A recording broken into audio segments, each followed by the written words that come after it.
Yung increase, sana man kukunin yun. Kundi sa kinikita. Pero ang kinikita mo ay pareho din, tapos may dagdag na gastos. So kailangan kukuha ka ng paghugutan mo. Nabibigatan na ang mga bus company na bumibiyahe sa Metro Manila at sa mga probinsya sa laki ng gastos, gayong hindi naman tumataas ang kanilang sinisingil na pasahe sa mga commuter.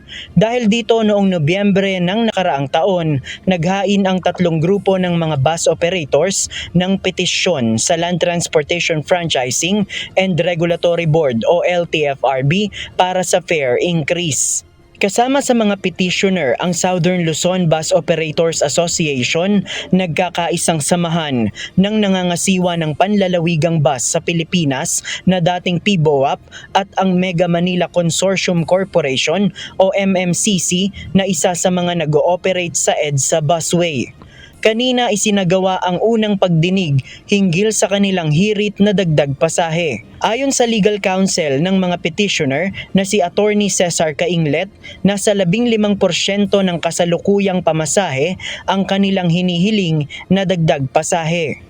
Briefly, ang hinihingi lang namin is 15% additional on the present rate ngayon.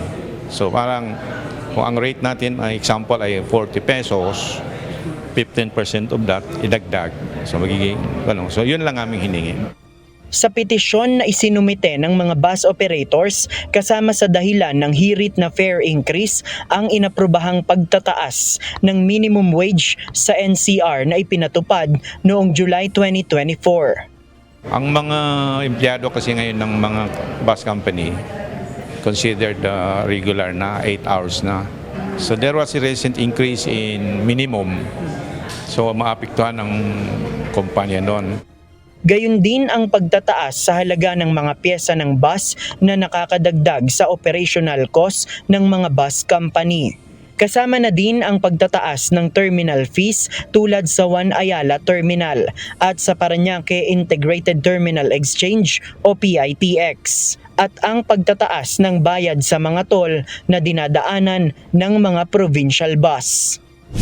Wala pang desisyon ang LTFRB kung pagbibigyan ang hirit na dagdag pasahe ng mga bus operators. Sa February 12, muling magsasagawa ng pagdinig upang mas maipaliwanag ng mga petitioner ang mga supporting documents kung bakit dapat pagbigyan ang kanilang hirit na fare increase.